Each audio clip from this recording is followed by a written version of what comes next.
ఆంధ్రప్రదేశ్ రాష్ట్రంలో తెలుగుదేశం ప్రభుత్వం నియమించిన వక్ఫ్ బోర్డు కమిటీ ఏదైతే ఉందో దాన్ని వెంటనే రద్దు చేయాలని. ఎందుకు రద్దు చేయాలంటే వక్ఫ్ బోర్డులో 245 మంది ముతవల్లీలు ఉంటారు. ఆంధ్రప్రదేశ్ రాష్ట్రంలో ఈ 245 మంది అధ్యక్ష కార్యదర్శులు కానీ ముతవల్లీలు కానీ ఏకగ్రీవంగా కానీ ఎలక్షన్ ద్వారా ఎన్నిక జరిపి వక్ఫ్ బోర్డు చైర్మన్ని ఎన్నుకోవాల్సి ఉంటుంది. అది వక్ఫ్ బోర్డు చట్టం. వక్ఫ్ బోర్డు చట్టంలో ట్రిబ్యునల్ కమిషన్ ద్వారా ఆంధ్ర రాష్ట్రంలో 77,000 ఎకరాలు భూములు ఉన్నాయి. రాష్ట్రంలో 40,000 ఎకరాలు భూములు అన్యోమతస్తుల చేతుల్లో అన్యోక్రాంతమైపోయి వాళ్ళ స్వాధీనంలో ఉన్నారు.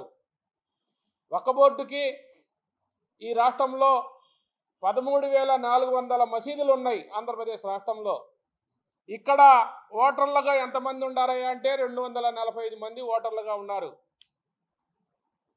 ఈ భూములన్నీ కూడా ఇటు విచ్చాపురం నుంచి అటు తడ వరకు, పలమనేరు వరకు, ఇటు కోదాడ వరకు కూడా ఈ భూములన్నీ కూడా వక్ఫ్ బోర్డు స్వాధీనంలో ఎవరైతే అధికారులు ఉన్నారో, అదేవిధంగా ఎన్నుకోబడ సభ్యులైతే ఉంటారో వీళ్ళంతా కూడా లంచాలకు అలవాట్లు పడి అధికార దుర్వినియోగం చేస్తూ గత ప్రభుత్వంలో చేసిన తప్పు మరి ఇదే ప్రభుత్వం కూడా చేస్తూ ఉన్నది. ఎన్నికలు నిర్వహించకుండా వక్ఫ్ బోర్డు కమిటీ వేయటం అనేది అది భావ్యం కాదు, రాజ్యాంగానికి విరుద్ధం.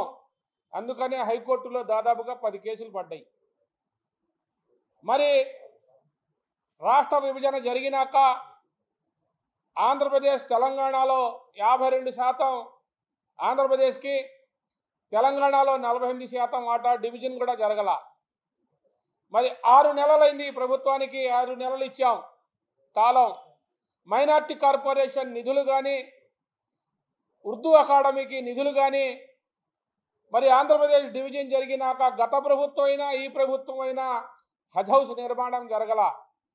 ప్రతి రాష్ట్రంలో కూడా ఒక ఫత్వా జారీ చేయడానికి ఒక జుమా మసీదు ఉండిద్ది.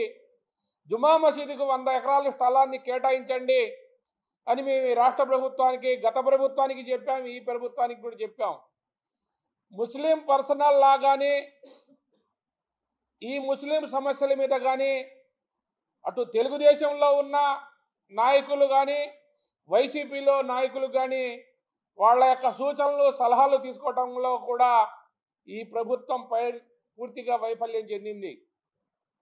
వక్ఫ్ బోర్డులో షియాలు, సున్నీలు, తబ్లిగ్ జమాత్, అహ్లే సున్నతుల్ జమాత్, జమాత్ ఇస్లాం హింద్ అనేక సంఘాలను ప్రాతినిధ్యం కల్పించుకుంటూ జిల్లాల వారీగా అధ్యక్షులను నియమించుకుంటారు వక్ఫ్ బోర్డులో. కానీ అవి ఏం పట్టకుండా ఉన్న జీవోని రద్దు చేసి కొత్త జీవోని తీసుకొచ్చారు. కొత్త జీవోలో ఎవరు ఉండారయ్యా అంటే ఇక్కడున్న ఎమ్మెల్సీ, గత ప్రభుత్వం వైసీపీలో ఉన్న అతన్ని కూడా మెంబర్గా చేర్చుకున్నారు. గతంలో వైసీపీలో పనిచేసిన వాళ్ళని కూడా మళ్ళీ జీవోలు ఇచ్చి చేర్చుకున్నారు.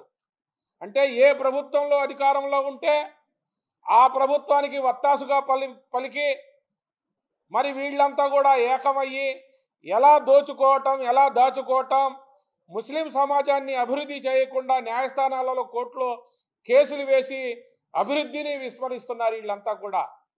అదేవిధంగా విజయవాడ నగరంలో గాలిబ్ షహీద్ దర్గా భూములు సర్వే నెంబరు 63లో 35 ఎకరాల 20 సెంటు ఉంది. అదేవిధంగా సర్వే నెంబరు 600లో మరి 16 ఎకరాలు ఉంది. కొన్ని వందల ఎకరాలు విజయవాడ నగరంలో భూములు ఉంటే ఈ జిల్లాలో ఉన్న ముస్లిములకు తలా 3 సెంట్లు భూమి ఇవ్వమని అనేక సంవత్సరాలుగా నవరంగ్ కాంగ్రెస్ పార్టీ పోరాడుతూ ఉంది. సమస్య ఉన్న భూమిని సద్వినియోగం చేసుకోకుండా ఎక్కడో అమరావతి రాజధానిలో గత ప్రభుత్వంలో ఇళ్ళు లేని వారికి ప్లాట్లు ఇచ్చి ఆ ప్లాట్లను నిర్వీర్యం చేశారు. ఇప్పటికైనా ఎస్సీలు కానీ, బీసీలు కానీ, ఎస్టీలు కానీ నిరుపేదలు ఎవరైతే ఉంటారో వాళ్ళందరికీ కూడా ఈ వక్ఫ్ బోర్డు భూములు, ఇళ్ళు లేని వారికి 3 సెంట్లు కేటాయించాలని ప్రభుత్వానికి సలహా ఇస్తూ ఉన్నాం. అదేవిధంగా మైనార్టీ కార్పొరేషన్కి నిధులు ఉర్దూ అకాడమీ, హజ్ హౌస్ అనేక సంస్థలతో మరి ఎక్కడ కూడా అభివృద్ధికి ముస్లింలు ఆమడ దూరంలో పెడతా ఉన్నారు. ఏ ప్రభుత్వం వచ్చినా కానీ కేవలం ఓటు బ్యాంకుగానే చూస్తూ ఉన్నారు. గౌరవనీయులు నారా చంద్రబాబు నాయుడు గారు ముస్లింల యొక్క సమీక్ష ఏర్పాటు చేసి ముస్లింల యొక్క సంక్షేమాన్ని విస్మరించవద్దని మేము విజ్ఞప్తి చేస్తూ ఉన్నాం. మీరు ఎన్నికలలో ప్రతి పిల్లవాడికి కూడా అమ్మఒడి ద్వారా 15,000 ఇస్తామని వాగ్దానం చేసి ఉన్నారు. ఆ వాగ్దానాన్ని అమలు చేయండి అంటా ఉన్నాం. మరి అదేవిధంగా ఆర్టీసీలో మహిళలకు ఉచిత బస్సు సౌకర్యం కల్పిస్తానన్నారు. ఎక్కడా కల్పించిన దాఖలాలు లేవు. కాలం వెళ్ళబోతా ఉన్నది. అదేవిధంగా అమరావతి రాజధాని క్యాపిటల్ సిటీ అని నోటితో ప్రకటించారు. అమరావతి రాజధాని అంటే అసెంబ్లీలో తీర్మానం జరగాల, పార్లమెంటులో ఆమోదం పొందాలా, రాజ్యసభలో ఆమోదం పొందాలా, గవర్నర్ గారు ఇదే రాజధాని అని సిగ్నేచర్ చేయాలా, రాష్ట్రపతి గారు ఆమోద ముద్ర ఇస్తే పర్మనెంట్ రాజధాని అయింది తప్ప కేవలం అమరావతి రాజధాని పేరుతో నిధులు కేటాయించకుండా తాత్సారం చేయటం మంచి పద్ధతి కాదు. 3 రాజధానులని గత ముఖ్యమంత్రి గారు ఉత్తరాంధ్ర, కోస్తాంధ్ర, రాయలసీమ 3 ప్రాంతాల మధ్య ప్రాంతీయ విద్వేషాలు సృష్టించారు. మీరు ఒకటే రాజధాని అన్నారు.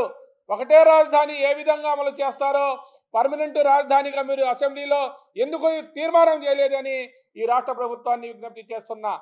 కేవలం మాటలతో కాదు, చేతలతో చూపించి అమరావతి రాజధాని చేసే విధంగా కార్యాచరణ చేయండి. పార్లమెంటులో బిల్లు పెట్టండి. రాష్ట్రపతి గారి చేత ఆమోద ముద్ర వేయించి సంతకం చేస్తేనే అది పర్మనెంట్ రాజధాని అయింది తప్ప గతంలో మీరు అమరావతిని తాత్కాలిక రాజధాని అన్నారు.